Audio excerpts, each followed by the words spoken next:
this is what the TRX is built for. Full throttle. Airborne!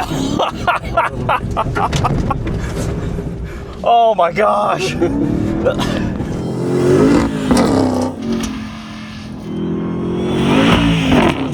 The TRX is back and angrier than ever, and this time it's a proper SRT model. It is now a plug-in just kidding, Hellcat. It still has a 6.2-liter supercharged V8 that now makes 777 horsepower and 680 pound-feet of torque, which means 0 to 60 drops to 3.5 seconds. It's a good day when the Hellcat truck returns because it was sad for a little bit. The TRX said goodbye. Raptor R was left all on its own. They brought the RHO with the Hurricane Inline 6, which is a really good truck, but it doesn't have the same fury and aggression of a proper supercharged V8 truck. It can jump, it's fast, it's everything you want out of a super truck. That now costs around $100,000, which is about 10 grand cheaper than a Raptor R. And it's a good time to be a fan of SRT because not only did they bring back the TRX, but now we have the Rumblebee, which is the on-road sibling, right? These are the off-road top apex predator. The Rumblebee is the street truck, and you can get one with the same motor. So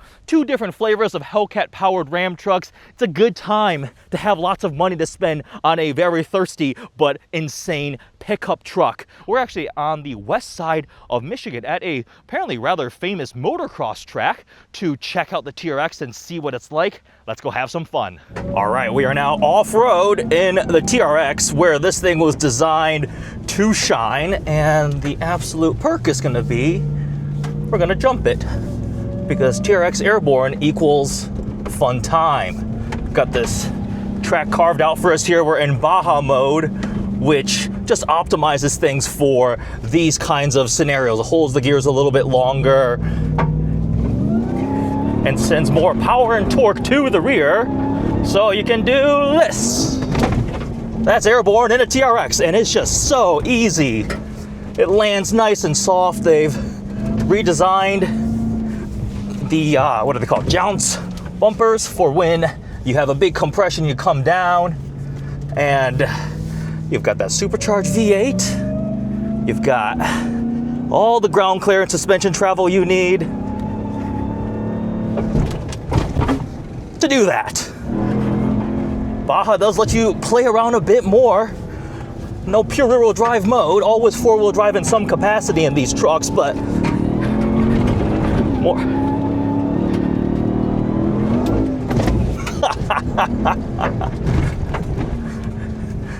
It makes jumping easy.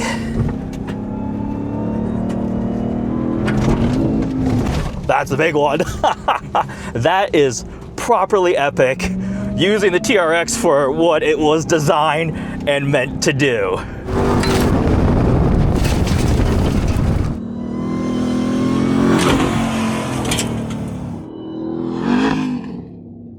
Let's take a tour of the TRX, both outside and inside.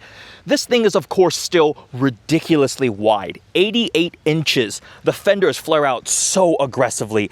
It is so wide it requires the triple running lights, just like the previous TRX, the RHO, the Raptor. That is a legal requirement for vehicles this wide.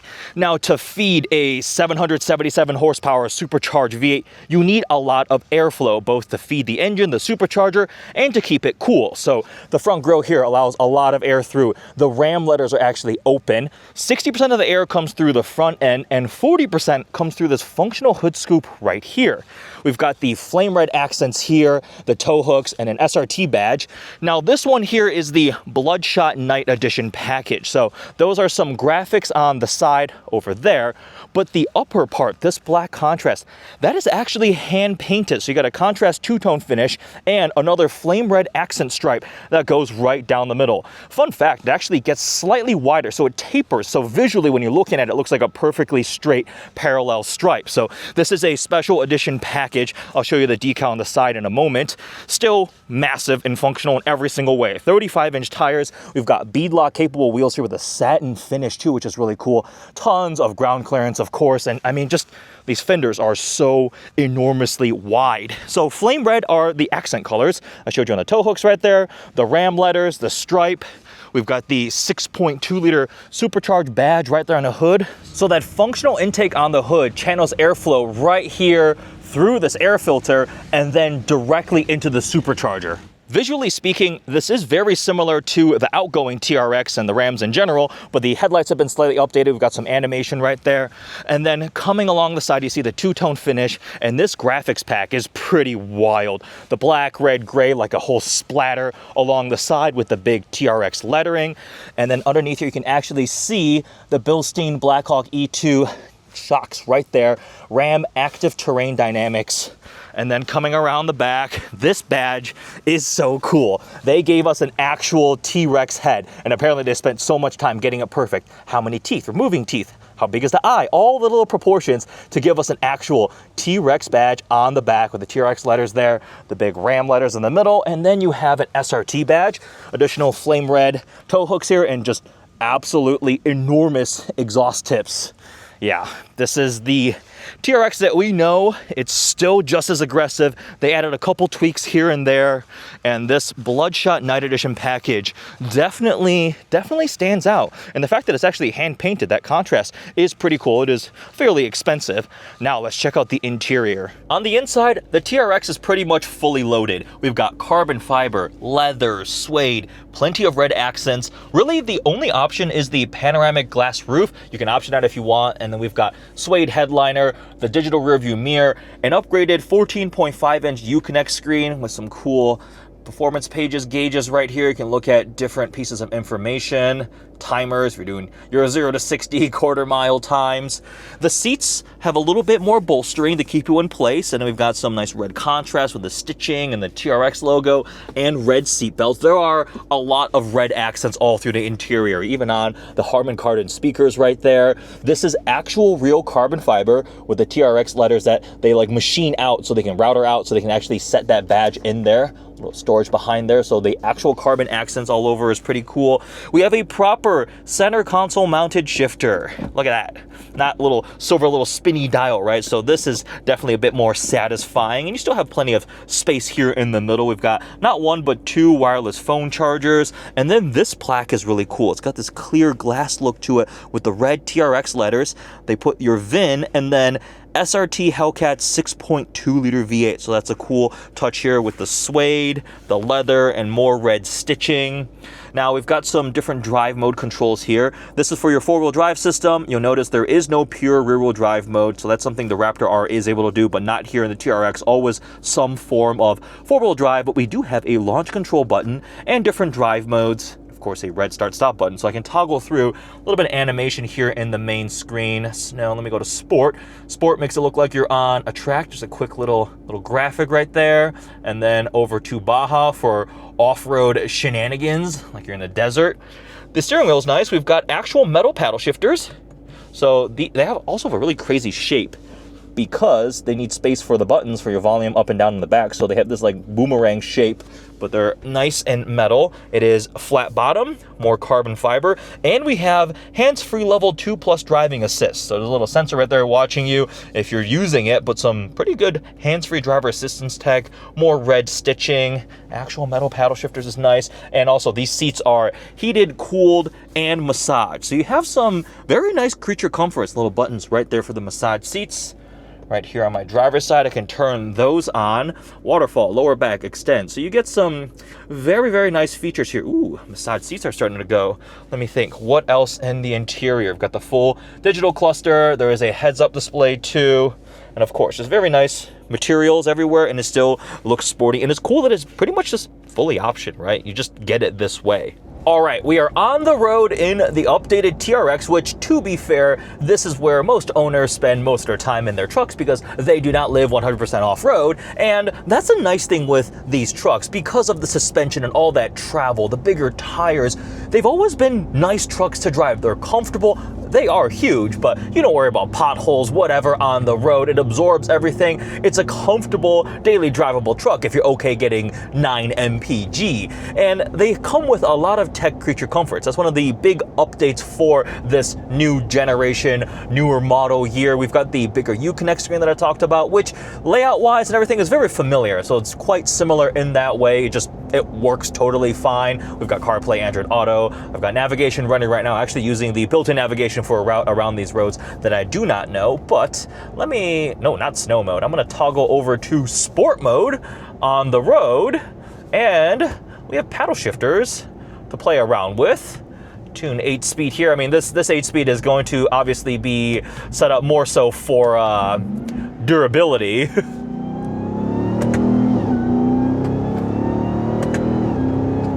The supercharger whine that Hellcat engines provide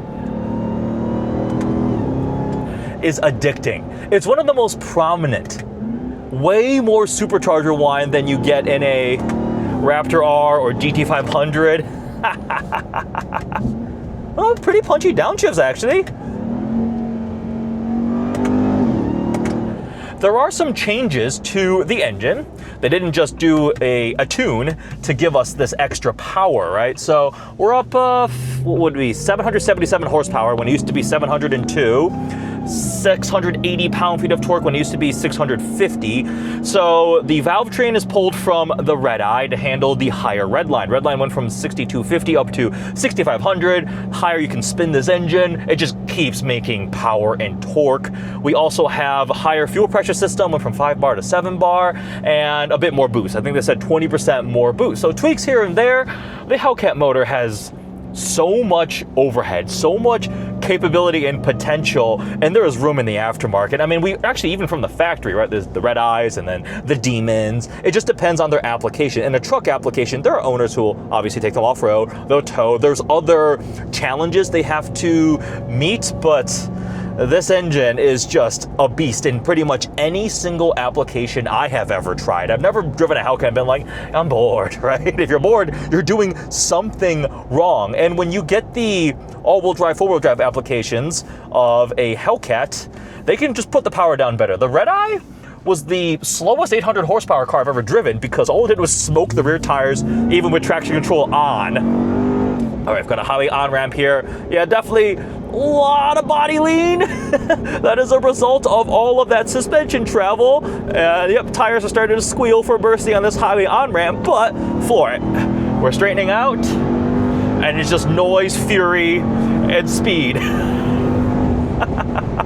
This thing will do 118 miles an hour. It's limited for the safety of the tires, but we're actually on the freeway right now, so we can try out a new piece of tech, active driving assist.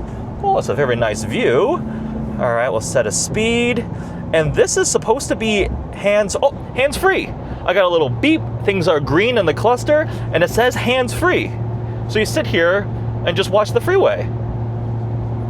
Level 2 plus driving assist, which this is the only truck in the segment that offers it, and that genuinely is a nice feature. I can get out of sport mode. Let me toggle myself back into auto. Calm down a little bit. All right, hands-free driving. Will it do a lane change for me? Indicate left. Yep, there we go. Speeds up. We're gonna pass the slow-moving traffic in front of us. Up the speed a little bit. Not bad. All right, so level 2 plus hands-free driving assist is a big addition. And if you're somebody who puts lots of miles on your TRX, this is genuinely nice on the freeway. You still have to pay attention, obviously. It's watching you, right? You can't read a book. You can't be doing something else. You have to pay attention. That's how all these level 2 plus hands-free assistants are. It is monitoring you. Let me turn on my massage seat. We've got waterfall, lower back extend, rock climb, low extend, different intensities. I'll do waterfall. Oops, he just yelled at me. Just looking at that screen for my massage seats, the seat just vibrated and there's a yellow warning in the cluster. So you do have to pay attention. I was just setting massage seats. It's okay, TRX, I'm paying attention, don't worry. But this is the luxury use case, which it provides. Harman Kardon sound system. We've got massage seats, they're heated and cooled. Steering wheel is probably also heated, yeah, definitely heated steering wheel. We've got digital rearview mirror. There's a lot of tech, creature comforts, and as you would expect out of a $100,000 truck. Now your on-road behavior is going to be as you expect. I still feel a lot of juddering from road surface. It's one of those things where you don't worry about it because you know this truck can handle any pothole, right? Or anything like that. But it's definitely not going to be like smooth cruiser kind of thing, not like an air suspension. If you want that, you get a Laramie or a Tungsten or a Limited, right? The luxury trucks do exist in the Ram lineup, but we're in an SRT model, and nobody buys one of these things for the cushy luxury ride. That, if you want that, you go get a Tungsten. I'm actually very curious to see how the Rumblebee feels on the street. That obviously is going to be a way more 100% street-focused truck, lower suspension with the same powertrain, stickier tires. Going to be a completely different personality. I cannot wait to try out the SRT Rumblebee. We're going to start with a 5.7 to 6.4 first, and eventually make our way up there. But honestly, this feels very, very familiar. Same massive hood bulge. I mean, we've got such a commanding view of the entire world because we're a foot above everybody else. And yeah, the dynamics and everything on the road is nice. You just have the addition of the hands-free driving and massage seats. Not bad. All right, we're going to be getting off the freeway for hopefully some more curvy rear-wheel roads. All right, forget hands-free.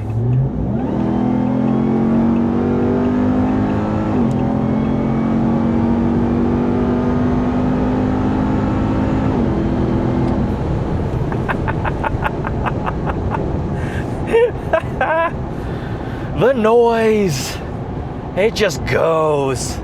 It just goes. All right, back to nav. We're in sport mode. Off the freeway we go. And the thing is, like, in 99% of rational use case scenarios, oh, this road's pretty bumpy, actually. It's handling it fine.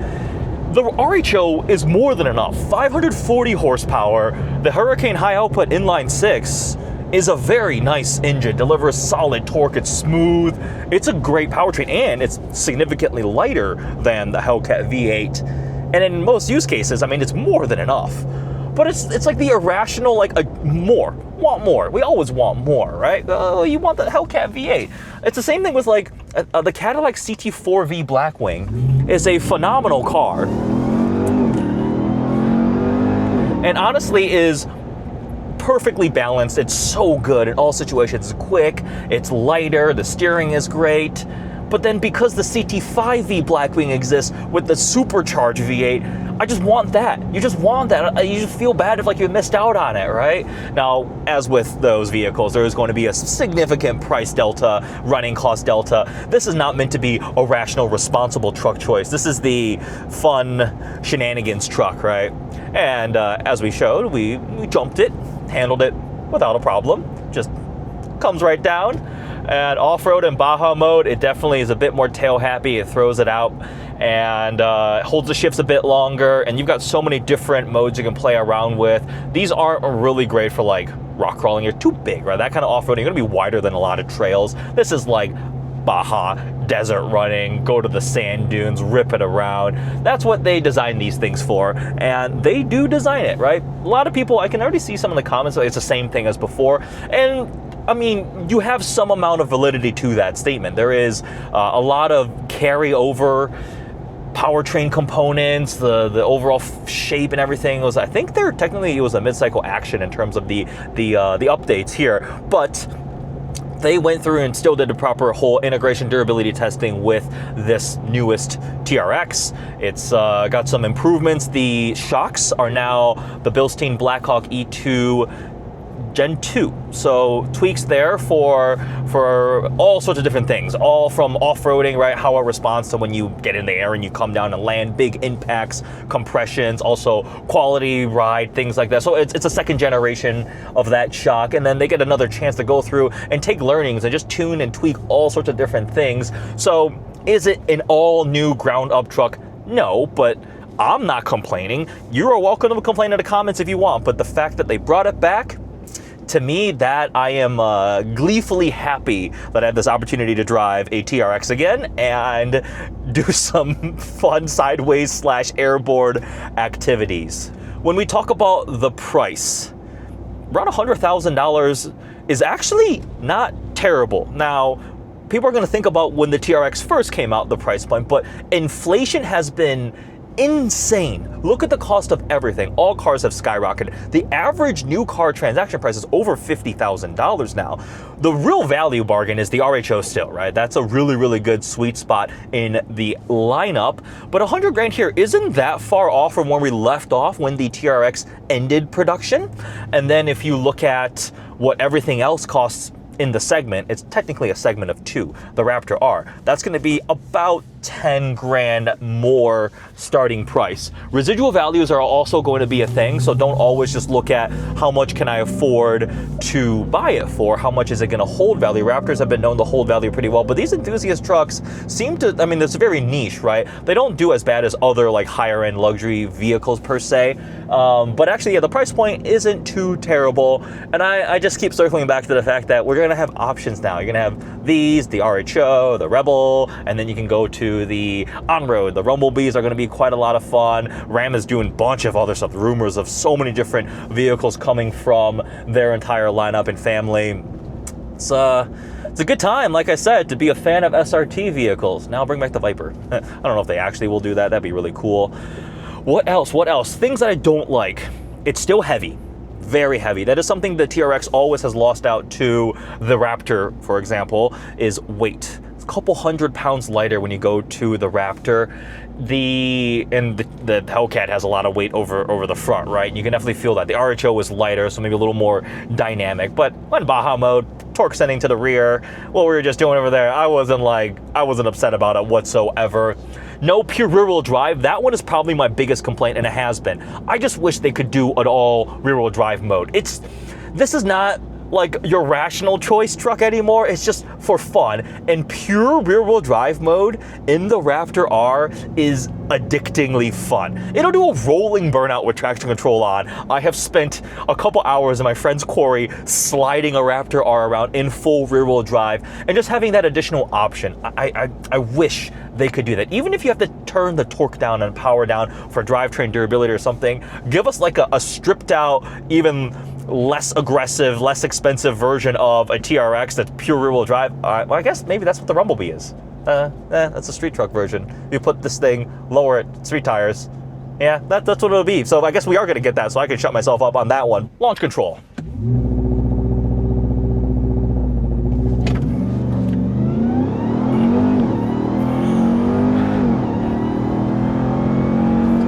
It actually doesn't squat as much as I thought it would. Like the Hummer EV on air suspension, maybe, well, that's also like an extra 3,000 pounds. When you go watch the Freedom mode, you're looking at the sky. It just can't resist the mass. You're just like, oh, I'm taking off right now. It feels like a boat, like coming, what's it called? Coming to plane, right? Like a speedboat or something. This thing, but it's still lots of drama, lots of noise, lots of go. Let's try the paddles again. Downshift. You know, in sport mode, pretty quick downshifts actually.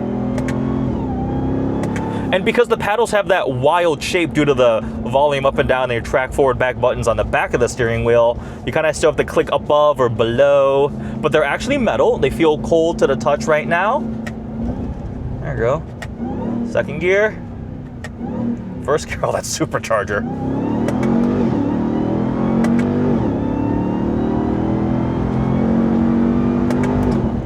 One thing as I do remember, you have to pull the paddle just a little bit before you think you might want to, otherwise it will run into the rev limiter, which is, again, slightly higher. 6,500 RPM right now.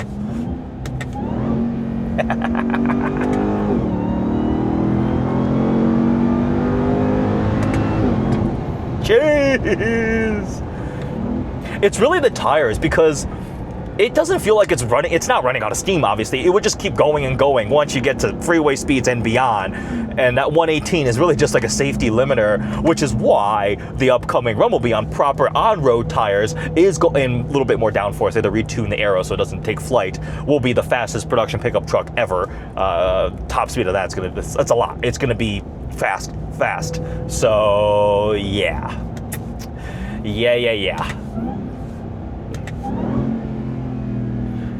All right, we have made it back.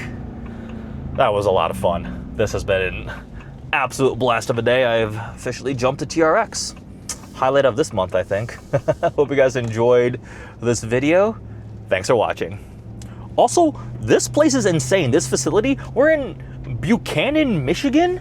We stayed a night in South Bend. I drove all to South Bend, Indiana by Notre Dame. It was like a three-ish hour drive out here to me, the middle of nowhere. And then there's this massive motocross track, which apparently it's like very famous, like America's top motocross track. And there's Red Bull, KTM Factory Racing, I saw Honda semis. There's a massive motocross race happening. Apparently this whole place is just gonna be campground. People, cars. There's already some trailers here, but that's a big Red Bull trailer. That's a Rockstar Energy one. That's crazy, I didn't know that. And Ram is sponsoring this place, and they carved out a track for us to rip the TRXs simultaneously. Two were running at the same time in air time. So some of those clips were quite a bit of fun. Watching them go 100-foot jump. They had markers, right? So on the main long, like kind of plateau one, you hit it, and it just goes airborne and come down. And yeah, it comes and lands very nicely. They did a couple tweaks there to, what are they called, like the jounce bumpers, essentially stopping right when you do have that big compression when you come down. It's a big heavy truck, so it does take some engineering to make sure it lands. It doesn't just crumple like a tin can, like an aluminum can. But yeah, these things went through the abuse. Heat soak was an issue. It is hot outside. It's showing 91 degrees out right now. I was overheating, genuinely. And the trucks were fine, supercharged. We got them do a couple cool down laps in between, but not a hiccup. The durability testing they did at Glamis and Johnson Valley, King of the Hammers, all the dunes and off-roading stuff they run these things through to make sure it'll handle it without a problem. Didn't hiccup at all today, and we had so much fun, so much fun.